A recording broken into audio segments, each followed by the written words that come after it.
Darkness kills, destroys the will. Find a spark, make hearts thrill. Hear the tales of time so grim. Shine a light, don't let it dim. Heather Brown downtown, bound. True crime story she's found. In the shadows, secret stay. Need a light that finds the way. Welcome back to another exciting episode of Defeating the Darkness. True crime stories with downtown Heather Brown. That's me, your host. I'm a former homicide and sexual assault prosecutor here in Orange County. And today we have an amazing guest that you're just going to love. With us today is Kristen von KleinSmid, who is a retired badass, I believe, assistant special agent in charge from the FBI. And she is going to tell us some tales that will just blow your mind. Welcome to the show, Kristin. Thank you, Heather. I'm so excited you're here. It's taken a while to get here. I know. Sorry about that. No, it's taken a while, but I got you. I finally got you, and I'm thrilled that you're here. Now, let's see. I usually start my episodes with where we met, and it's generally speaking ends up that we met in a bar, but I don't believe we met in a bar. Don't think so. I think the first time was the retired agents, one of the luncheons in Orange County. Yes. So sort of a bar. There was a bar there. There was We a were bar not there. drinking. No, for the record. So it was a luncheon. But we are now. We are now. And so, we were chatting, and I found you very interesting. And you're friends with my husband. Yes. Which makes you, I don't know, maybe a little less interesting. No, I'm just kidding. I love to rip on Tom, especially because he's in the background listening right now. He's smiling. Hi, honey. Anyway, you guys all know Tom Brown from our previous episodes. Wait till you see the one. I doubt you watched the podcast, but you might now. I might now. You might now. You need It's to. not that I don't want to watch the podcast. It's just that I just haven't had time. You're a busy woman. I'm a very busy one. I have all these volunteer jobs, so it's like no paid money, but it keeps me out of business, out of trouble. And you have a lot of fun with your friends. I do have fun with my friends. And I actually ran into you recently, like on a dock somewhere. I was on a boat. Yes. It was on a boat. And we were both having a lot of fun. We were having a lot of fun that day. It was a great time. Okay, so let's get down to business. We want to talk. I know people want to hear about you, and but I want to get your backstory before we get into the amazing things you did with the FBI. So where are you from originally? I am in Southern California, native, born and raised in Newport Beach, California. Wow. So I didn't go very far. You didn't. I No. rarely ever Nope. get natives. This is like going south for me because pretty much I've stayed in the hard Orange County area by the beach. When you So learned where I was, were you like, what? I had to go look it up on a map. Yeah, I'm slumming it, right? I'd heard of it before, but it did require some mappage to get here. So remind me to tell you a funny story. Okay, so you're from Newport Beach, and what did you do before you became an FBI agent? So I went to USC for my undergrad, and my dad made me go engineering.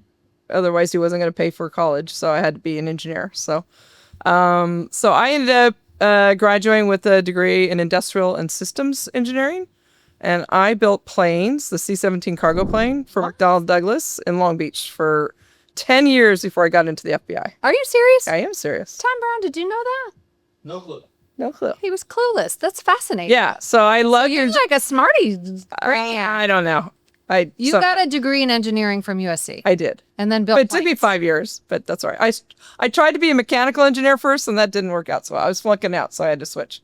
But I loved my time at USC. Got involved with my sorority, officer positions in the sorority and on campus, and had a great job with McDonnell Douglas, and sort of ran the industrial and systems engineering program while we were building the first 10 C-17s down the production line. So it's good, but it got a little boring, and an opportunity opened up for me to get an application to the FBI. So Did somebody tell you, like, you should join the FBI? you really want to know the story? Yes, come on, give us the deets. So everyone asked,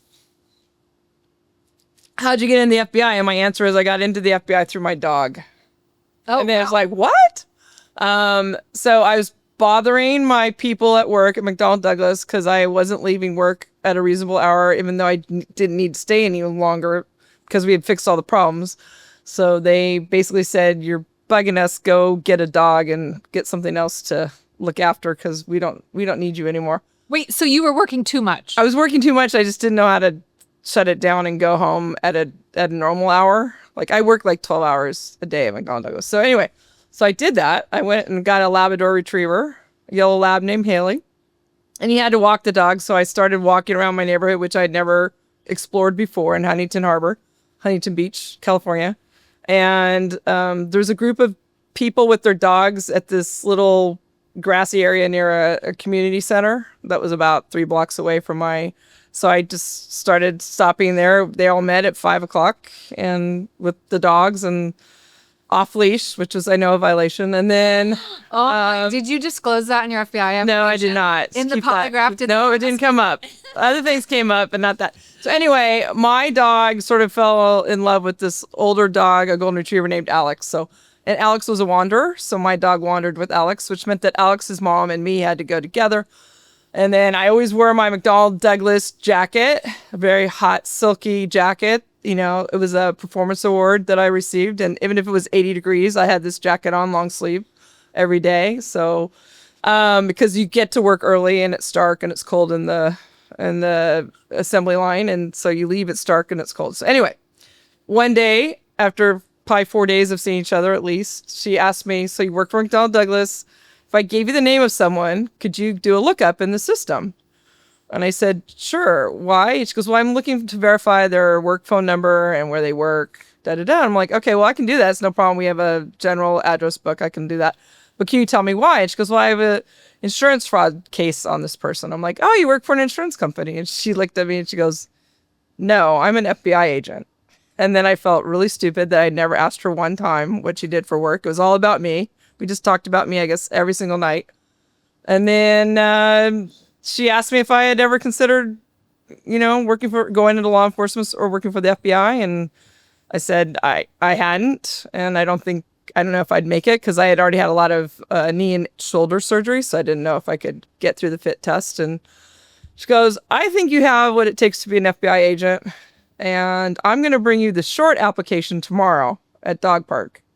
And I will help you with techniques and stuff to get through the fit test and you get a trainer and get into shape and let's do this. So next day, show up at the park. She has her short application, which the short application for the FBI is like 8 pages long.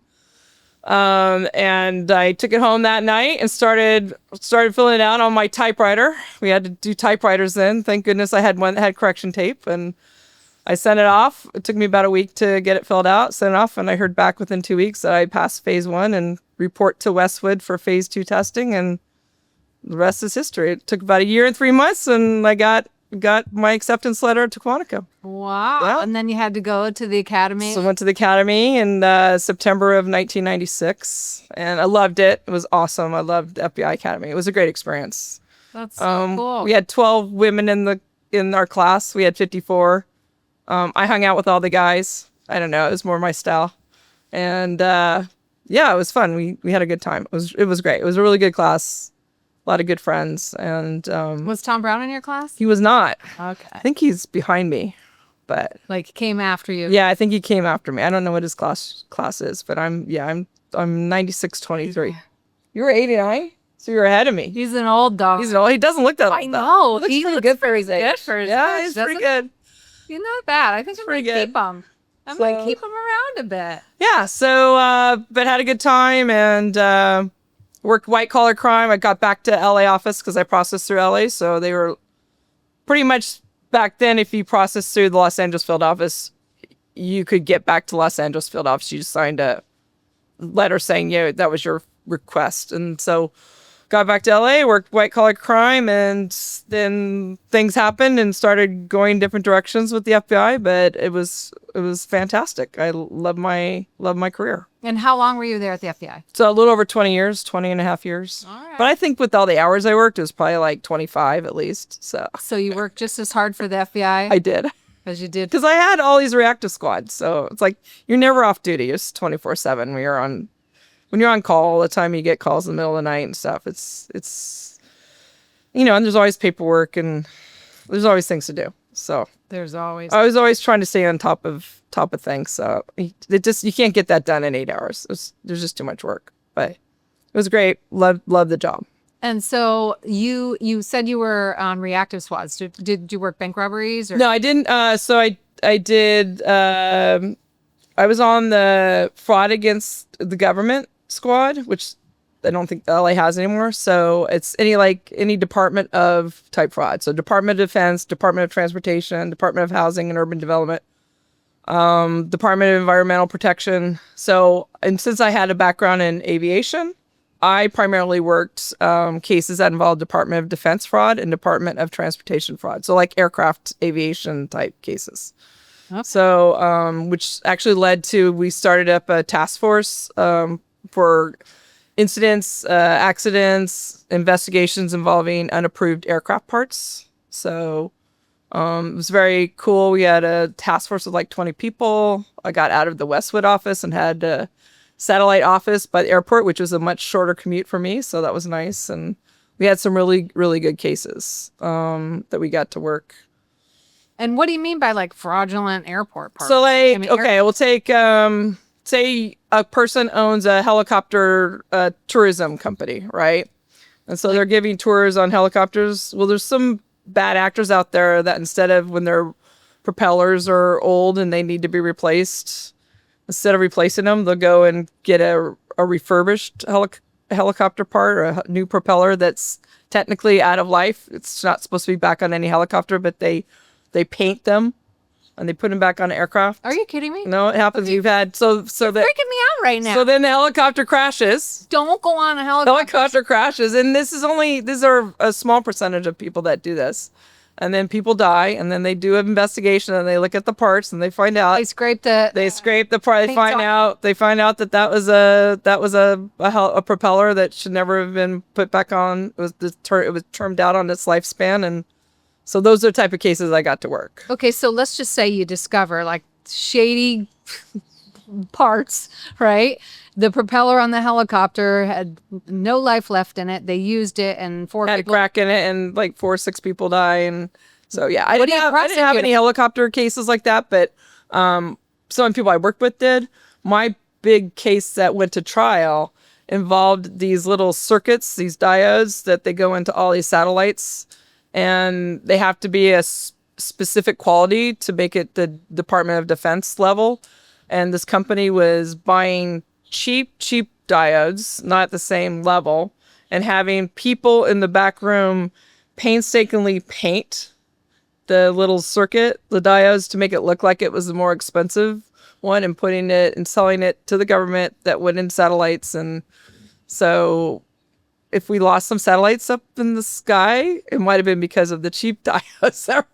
I forget the real name of what the part's called. It's been a long time, but we did go to trial on that, and we did win. So it was a good case. So, but I remember we did a search warrant of the company, and I'm going into this back room, and there's all these women that have all the like hundreds of these little diode parts. So just like a quarter of an inch, and they've got these little paintbrushes, and they're painting the parts. And we're like, what are you doing? He goes, well, the owner told us that we have to paint this one.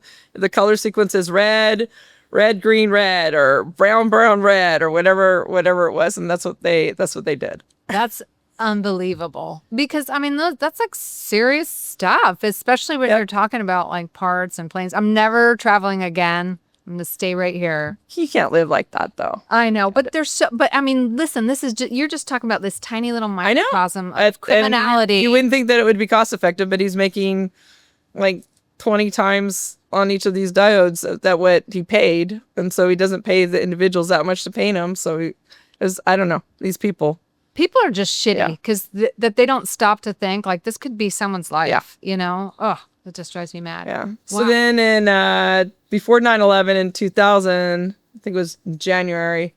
I don't know if you remember Alaska Airlines flight 261 that crashed off of Port Hueneme. It was on its way from Puerto Vallarta back up to Seattle. I do remember. Yeah. So because of my aviation background, the FBI out of our Oakland resident agency out of the San Francisco field office already had a pending investigation on Alaska Airlines So they wanted an FBI agent who had aviation background to go up and embed themselves with the National Transportation Safety Board, the NTSB. And they didn't want anyone from the San Francisco office because they already had a case. So I was selected to be that first time ever we had an FBI embedded with the NTSB's investigative team. So that was really cool. For a year, I worked with the NTSB, followed them wherever they went on the investigation. We did Seattle, Alaska, DC, Oakland. We were all over the place. That was sort of my route. But it was really cool. It was a really, really good experience. And what did you uncover on that Alaska Airlines? We had a lot of evidence pointed to the fact. So in this case, it was a jack screw on an MD-80 aircraft. And the part failed, and it shouldn't have failed if it had been properly lubricated. And it failed because it wasn't getting the oil. And it turned out that the part was found to have been flawed during a heavy maintenance inspection. And they tried to get a replacement part. And they couldn't find a replacement part. And they had to get that aircraft back into... Because everything's on a schedule. Like, it's to the hour. Right. When that plane's out of heavy maintenance and it's back at gate 7, right? So they put the part back on the aircraft. So unfortunately, the records were mysteriously lost, or we couldn't. They didn't turn them over to us. We'd have the reports from day 3, shift 1, and then shift 2, and we knew the part from sources that the part was changed out on this date and was put back in on this date. And then for some, that shift's records that we needed that said, okay, put the jack screw back in, it was cleared or whatever, it was gone. There was no backup. So we didn't have enough evidence to prove. I know the case went to civil court. The family members of those passengers that perished on the flight, I know they filed some civil lawsuits. I don't know what happened with that, but on the federal lawsuit, I know we couldn't prove. So Wow, that's crazy. This was sad. It was a sad incident. It was hard, but I learned a lot. And I really enjoyed working with the NTSB and Boeing personnel, and so it was a fun experience, and to get to travel around. And what a great person. It's right in your wheelhouse. I know. So, and I always found that interesting. Like, the FBI really does need a huge, facet of different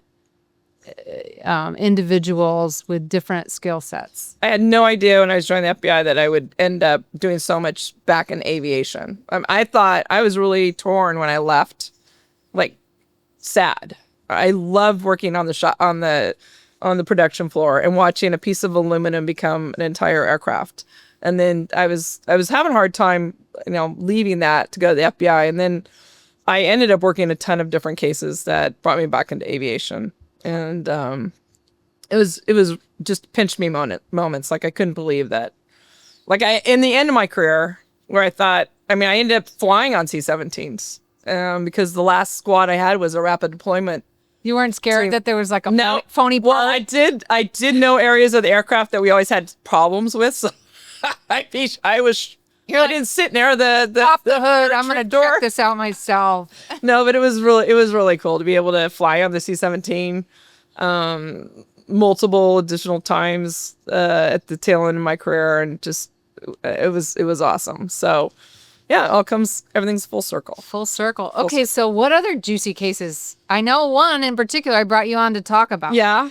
But I'm going to guess there were some cases. There were, but we can jump through them. So after headquarters and coming back, after 9/11, went to headquarters to work the Civil Aviation Security Program as a supervisor.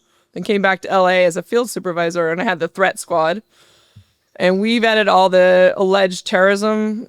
People would call in to say my neighbor's a terrorist because I saw XYZ, and we'd have to send a team out to go and flesh that out. Did you get a lot of those calls? We did. We averaged about 100 a month. And I'd say on the percentage of that was probably about 5% of them turned into be somewhat legit. And we ended up working a number of cases off those calls. It didn't matter if what you were... makes somebody think their neighbor's a terrorist? Well, I've just used that as an excuse because we got that a lot, because they were acting suspiciously, or all of a sudden they've got all these packages coming to their door, or they're in a fight, they're in a disagreement, and they just are ratting their neighbor out to the FBI because they don't like them. They want them to get in trouble. All sorts of. One of the funniest cases that we had, which turned out to be not an intentional threat, but right around Halloween, some guy thought it was really a smart idea to go make himself a suicide bomber vest, like actually put dynamite into a vest and wear it to a bar and go around. Oh my God, you're kidding. And then somebody obviously called the police. So it was for a party, but what happened was, and that event happened, but later on he was at a bar and he wasn't in the suicide vest, but he had his phone he left at the bar, and somehow it was his screensaver or something, but it had this picture of him in the suicide vest behind that. So the bar called the FBI, and so our team went, and so we had to do a whole thing. We had to get the bomb techs involved to see, is this legit? Is it not legit? We had to, identify you on the phone and, and investigate them to go see, are you just a complete idiot or, but yeah, it looked pretty real. So, but it was a funny, It was a great he won the, he won the award. I think he won the award, but not so smart about leaving his phone at a bar with that set for. Is it screensaver? Yeah, screensaver. I don't think those suicide bombers advertise on their screensavers so, that they're suicide. you always, but then there was another case where someone was bumped into an off-duty agent who's getting his personal car service at a I don't know if it's a Mobile or some gas station, and this guy goes up to him and start having this conversation about wanting to do sell guns and stuff, and it was crazy. And and my lead brought it to my attention. I'm like, this is the craziest thing I've ever heard. And it turned out to be a complete legit. One of our biggest cases that we had on Thread was totally legit. The guy was trying to run guns, and he approached an FBI agent. He didn't know the guy was FBI. He thought that he was a shady dude and he could help him with the gun things. And it just was crazy. And it turned out to be and we got a conviction on that case. But things that you think you read and you think there's no way there's any truth to this, because it just seems so far-fetched. So we in LA took our job very seriously on the Threat Squad, not to take any lead and take it for granted. We fleshed everything out. So it was good. So it was fun. It was a good time. And then I got promoted to assistant special agent in charge at the Boston field office. And that was in 2010, in May of 2010, that I left LA to go to Boston. How'd you feel about moving to Boston? I love the city. I did my my house finding tour and just fell in love with Boston. I knew I could accommodate the drinking in the bars, and I loved that part of it. I wasn't so sure I could not root for my California teams and not get thrown out of a bar. I was a little worried about that. But I found that if you knew your sports and you're educated and you're respectful, that the Boston people, they didn't care if you're rooting for a different team. As long as you don't root for the Yankees. As long as you don't root for them. I went to events though when Boston was playing Yankees and some Yankee people were in bars, and they still, as long as they weren't, jerks, then the Boston people tolerate them. I love Boston though. I had a great place. I walked to work, made some good friends. I was in a nice area.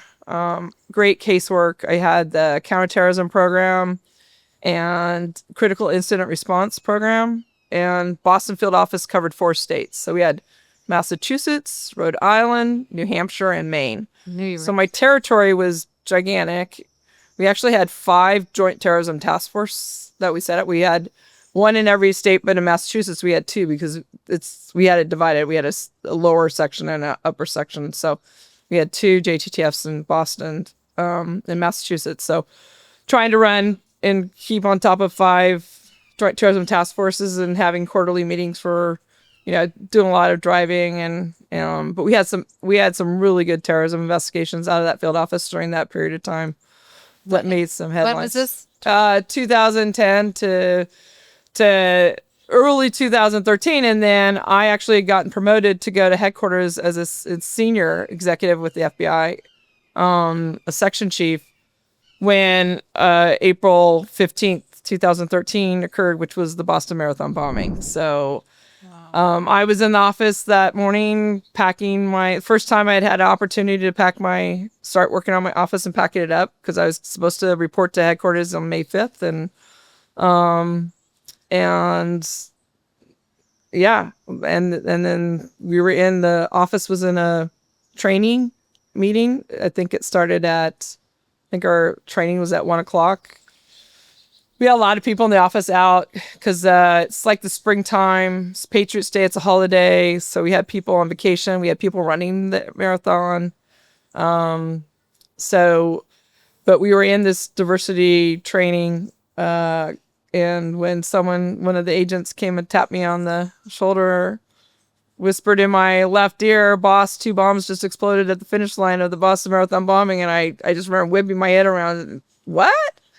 You know, I bet you just that moment. my heart just sank because just was not expecting to hear something like that. We had no intel that there was, nothing was on our radar. It was a beautiful day. It had been a long winter, and that was the first nice day that we had in Boston in like months, and everyone was in a happy mood, and the race seemed to be going pretty well. I know the wheelchair racers had finished already. I mean, the race was sort of winding down, and yeah. So we went from the room was our command post, was also our meeting room. So we went from being in a metal chair set up to listen to this presenter to get all the tables out of the storage room, get them set up for the command post, and I was incident commander for 2.5 weeks. So I ran the investigation. So my boss, the special agent in charge, was the on-scene commander, and he worked with Boston PD and Massachusetts State Police, ATF, all the other federal and state and local agencies that were out there. But I was running the investigation. So I was in charge of all the leads, all the evidence collection. I had all the teams under me except for SWAT, all the other bomb techs, evidence response teams, hazmat, evidence response teams. They all reported to me. And at the time I had admin too. So I was in charge of like getting key cards for everyone that needed to all of a sudden come to our command post and things like that. So it was pretty insane. Wow. Pretty insane. Sounds insane. You were about to ship off to DC, right? Yeah. So you just pivot everything, and you just, what outfit you wore to work that day was the outfit that you were in for the next 2 days, because I don't think anyone left for like at least 36 hours, the first 36 hours. Oh my goodness. We tried to start giving agents, no one wanted to leave, of course. No one wanted to, and you need to get some sleep because we're going to need you tomorrow. But after you can tell people were just wiped out, and like, you're going to be no good to me or anyone else if you don't get some sleep. So finally, when you get on the shift, you get your shifts all set up and you do work your 12-hour shifts, but people will offer 12 hours that helps. But it was crazy. It was the fastest 102 hours, and it was sort of, amazing, because we had 2 completely unknown individuals. We had evidence from both bombs. So for our listeners, tell them, break down the case, like what happened, and then from your eyes, like, where do you even begin to solve this case? So the evidence is where you begin. So we knew that the 2 bombs went off about 10 seconds apart on Boylston Street near the finish line. So you're going to go, and luckily, because we have a joint terrorism task force, and I have people embedded at the command post for Massachusetts State Police and in the Boston PD's command post. There was 2 different command posts. We had personnel from the FBI already embedded with them. So luckily, the first call that I got was from my embed with Mass State Police at their command post out in Framingham, and he gave me a fantastic overview of what information they had already collected, like how many bombs, approximately what time they went off, how many seconds apart, who was on scene, who had been deployed, things like that. So that was a good start. But they got some like fabric from the backpacks. We had a feeling that it was not a suicide bomber, but that was someone that placed bombs somewhere. And when you can see from the evidence and sort of where the detonation went off based on injuries, those that are closest to that area, and debris. So, but it was insane because there was thousands of people were lined up on Boylston watching the runners cross the finish line. So, and when the bomb went off, the first one that went off, everyone thought it was just of fireworks. Like someone finished and they did some fireworks, right? Right. And everyone's head was sort of looking towards the finish line. And then when the second bomb went off, then people started realizing that, oh, something's not right here. And they just ran. So they dropped stuff. They dropped their backpacks. They left the baby strollers. So you had all this stuff in the crime scene area. You had to determine what was evidence and what was just people just dropping and running. So, oh my gosh. And then that was the first terrorism incident that we'd had since 9/11. So now we're in the age where people are taking pictures on their phone, taking video. So now you got this whole thing where, FBI starts putting up a 1-800 tip line and turning your stuff, and people are trying to download to the line. And I think we crashed the system because we weren't ready. The FBI wasn't ready to handle all that technology. As it was explained to me, the pipes were too small, and we need a bigger pipe to get all the info flowing from the person that's hitting send of the picture into the 1-800 tip line, and then us receiving it out in our West Virginia facility. So we learned a lot on that. So, but luckily, You got bigger pipes now? we got bigger pipes. That was a good lessons learned. And we had Blackberries at the time, which for me was great because I'm a good typer. And so the Blackberries had the keyboard. So, and I'm updating headquarters. So I'm sending, we called them slams, senior level alert messages. I think that's how it was. And I had to send them I knew if I didn't feed the beast, as I said, feed headquarters with information, they were just going to be coming down on me. And so try to get something out like every half hour was sort of my goal. And that worked pretty well. But what I was going to say is because we have a JTTF, I have Boston PD on my JTTF. I had 2 task force officers that worked on my JTTF in Boston. And I'm trying to go, we don't have attorneys yet in our command posts. They were on their way, but we've got to get surveillance. I know some of these stores nearby where the bombs went off have surveillance cameras. So we want to get all the surveillance count. We got to pull all the tapes and get them. And I'm thinking, federal, you need a warrant. And then my Boston PD JTTF guy goes, hey, We're just going to ask Boston PD, we don't even ask. We just Take them. just go and We take want them. your We'll surveillance. apologize later. I'm like, you know what? That's great. I'm going to reassign this surveillance task to you, and you go and get me all the video you can. And so the bombings happened on Monday at about 2:49, 2:50. So by Wednesday morning, we had, and so we got surveillance videos from a number of good Lord and Taylor, and the marathon. I forget Like the by the restaurant. Copley Plaza? No, we're sort of near Copley Plaza. Yeah. So we had gotten some good tapes, but so we had a great IT group in Boston. They were the tech staff there was just so smart and so above anything I'd seen.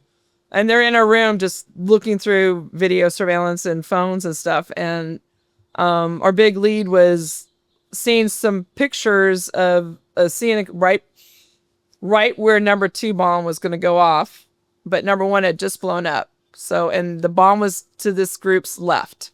So everyone in the video turned their head left except for one individual who didn't have any reaction whatsoever to that. So they saw that, and I think I had gone home Tuesday night, and I came back. Were they behavior analysts at all, or just No, we used behavioral analysts from Quantico. because it seems like that would be their Yeah, wheelhouse, or no? not It's really on common this one. sense, You gotta find that. You don't know who you've got until after. I mean, they would do a profile after with some evidence, but and then they probably do a profile on when we caught someone. They probably figure out what the motivation was, but they're running some other stuff from headquarter units. But anyway, so we had the video, and I came in like 6 in the morning, I think on Wednesday morning, and the first thing they saw me, they pulled my arm and said, "Boss, you gotta see this.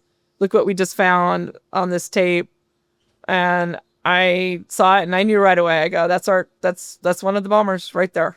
So then from that, what they did was they knew exactly where that individual was on the street. So then they just started going back and getting surveillance feeds from all these other stores going backwards.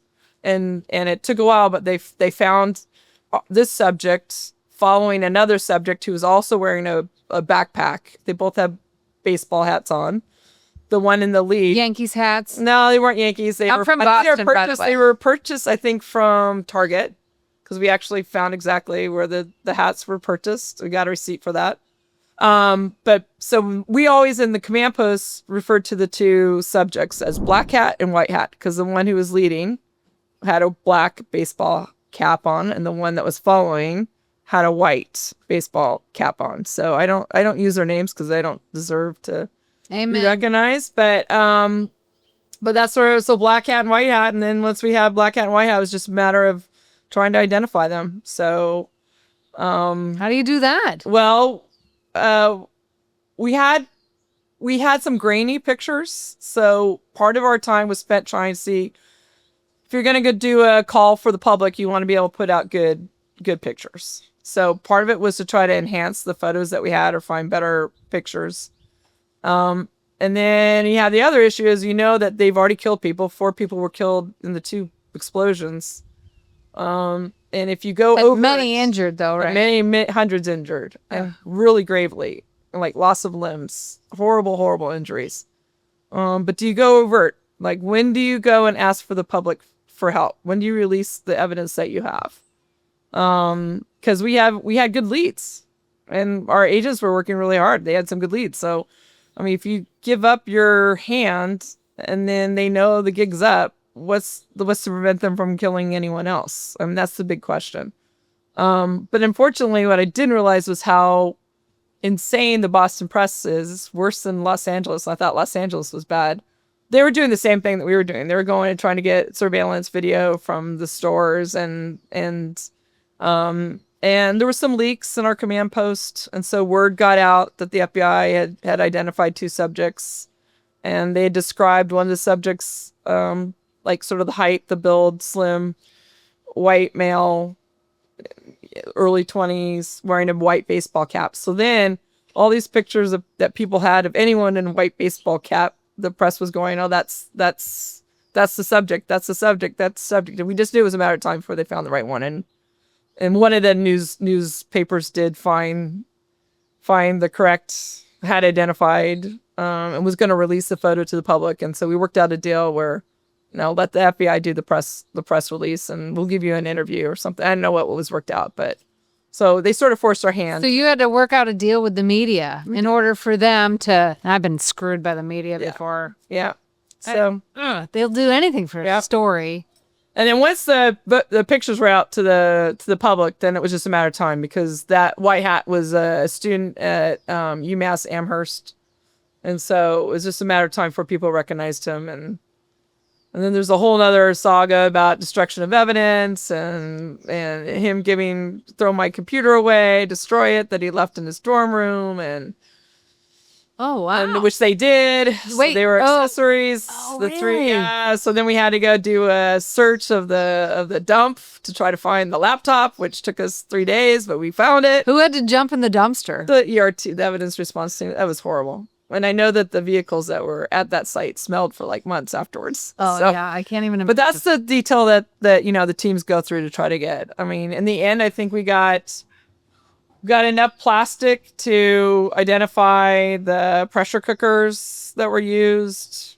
We found out where they got the fireworks to use for the explosives. We got that whole order. We got the backpacks and I don't know about baseball caps. We identified both baseball caps, both backpacks that we got the evidence. We got their sales. How'd you figure out where the backpacks were purchased? Or because there's material and stuff on it that there's always something, whether it be partial name, and you figure it out. And like, I know on the pressure cooker, it had some purple plastic on the release. And so that was sold at Macy's during a time period from this to this. So, I mean, agents were searching sales receipts in the New England area for anyone that purchased pressure. That's the kind of links that you get there. So wow. So yeah, so they got a lot of really good evidence and the receipts actually from I think the batteries that were used came from a remote control card. We found the shop that he bought that from. So I think we got 5 out of 6 key pieces of evidence. So once you have the evidence, like, is there anything more to like the figuring out who they are and gathering evidence? Well, we didn't have names. I mean, the names are coming in, but they're getting called in. So like by the time the lead is cut, like, oh, this is urgently and it needs to get to the incident commander, me or my relief or whatever. You know, other things were happening. So while that was all going on and calls were coming in about tips, Thursday night was when we had done the press release, I think at 4 p.m. on Thursday. And Thursday night at around 9:30, all of a sudden we had like I was going home. And again, I only had half my walk to and from work. So I was just going home to get a couple hours sleep. And when I was leaving around 9:30 p.m. at the elevator bank to go home, all the task force officers that were in the command post were running out. And I'm saying, what's going on? And they said shots have been fired at Cambridge at MIT. And we have a police officer down. So they were all responding to that. And my next question is this related to the terrorists? And the answer is no, boss. Is not. It's completely independent. Well, that turned out not to be accurate.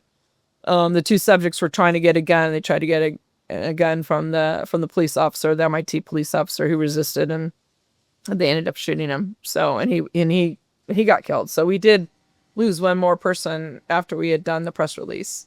They didn't get the MIT officer got shot by the suspects of the bombing. Yeah. Oh my gosh. So and these are like 20-something-year-old. Yeah. And then I think one was 22 and one was 25. And then that led, then they hijacked a car, and then they did all sorts of things. So I think I had whiteboards in the command post, and you didn't know who was a subject, who was a victim. So everyone was subject until we cleared them. I think I had like 11 different incidents and 6 different subjects. And then they had the whole shootout in Watertown. Another police officer was gravely, like seriously injured. I think he survived, but I don't know how he survived. But so, and then we ended up getting identification on, because in the shootout, Black Hat was hit a number of times and couldn't get it back in the car, but White Hat was still good. So he got in the car, he was in the passenger, he got out of the passenger side, got into the driver's side, backed the car up and backed over his brother. So I like to think that he killed his brother and not the police officer's bullets, but however that worked out, I don't know what the cause of death was. But once we had Black Hat on the ground, and he was taken to the hospital, and I sent a team out there to do a quick capture of fingerprints. It's a new technology we had just gotten in Boston, where it's almost automatically that they get the fingerprints. So really, yeah. So we got that was just on TV. Now I got the fingerprints like within an hour, and then once we had his name, we just searched our records for names, and so we had identified him through DMV records, and so we had their names. So then it was just a matter of finding them. And how did you find him? Well, we had Black Hat. White Hat hid. He was on the run, and so remember, this is the one who went into the boat. The guys, because everyone was on lockdown on Thursday night, so he hid in someone's day cruiser boat that was parked in their driveway, and after he was in that boat, and then SWAT did door to door, and HRT, FBI's hostage rescue team, was on site, and they were all doing searches of that area looking for a White Hat, and we couldn't find him, so they released the curfew and let people leave their houses and go outside. And this guy had gone out because the shooting happened right nearby, and he looked at his boat to check it, and he saw blood, like it was on the wall, and blood was on the side of the tarp, and he knew that wasn't there before, so he called authorities, and so then the FBI responded, and local PD and responded, and they tried to negotiate him out, and he didn't come out, and then someone, I don't know who fired the first shot, but I'm guessing it was the White Hat. No, White Hat was in the boat. It was law enforcement, but so I think like 300 bullets got sent downrange towards the boat. Was the owner of the boat like, not my boat? I believe the FBI purchased the boat from the owner. Okay. So that's in evidence somewhere. And then do people get reimbursed for that? Yeah, the government would. Okay. The government would reimburse. Yes, All right. but you're not getting the boat back. We're keeping the boat, but we'll give you some reimbursement for the boat. So, okay, it's handled in a different department. I don't do that. Okay, good. So anyway, so then we had them both, and he was, 5 years later, whatever, he was convicted in Massachusetts trial, found guilty, and was given the death penalty, which he's appealing right now. Of course he is. Of course he is. But woo, woo, woo. So, yeah, it was pretty exciting. It was some crazy 102 hours of just insanity. That is insane. Oh my That God. was my big That was your big case. Case. The Boston bombing case. Wow, that's fascinating. I love the inside scoop. Thank you so much. Well, I am working on a book, but it's been now we just passed year 10, so it's not. I didn't know. All right, Work gets in the way, but I have a few chapters done. I'm gonna light a fire under your butt. I know you and about 10 other people that. Okay, well, I'll join. We'll have a bonfire soon. Often. Maybe the bonfire will inspire you. So. Oh my gosh. Well, we're out of time for the episode, and I know you have bigger and better fun things to do. I mean, come on, there's nothing more fun than being here. It's pretty cool. It's pretty cool, right? Thank You're you very having fun. much. I'm glad I could. All right, you're coming back though, right? I have other stories. Yeah, I know you have other stories, and I am definitely bringing you back. But great job. Thank you. The people of the United States, and particularly Massachusetts, thank you. And for solving that crime and just being such a super badass that you were able to just make it happen. I think you're amazing, and I'm bringing you back to tell more stories. Okay. All right, well, we're out of time. So until the next episode, if you can't find the light, be the light, like Kristen von KleinSmid. Thank you, Heather. KVK, otherwise known as KVK. All right, until then, see you. So long now.